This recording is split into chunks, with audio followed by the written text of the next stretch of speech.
Regardless of who we are, where we work, or what we do, it's unlikely that many of us have made it through these past few weeks without encountering some dialogue around sexual assault. In our current social, cultural, and political climate, research on gender-based violence, including but not limited to sexual assault, is as timely as ever.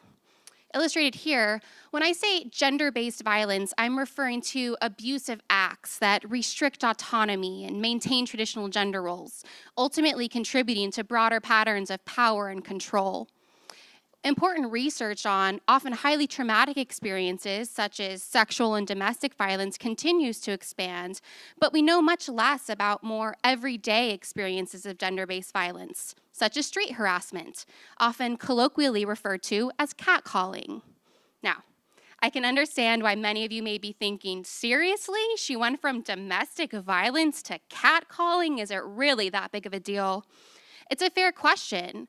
Research on topics like racial-based microaggressions and cumulative trauma suggests an additive impact of these experiences, ultimately resulting in a big deal. It may be helpful to think of my conceptualization as a paper cut. Sure, one paper cut may sting, but it's unlikely to have any long-lasting implications on your life.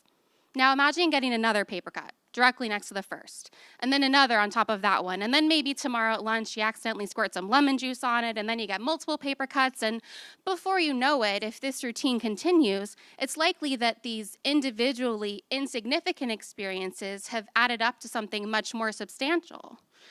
So I'm particularly interested in the way that these everyday, smaller experiences can relate to mental and physical health outcomes.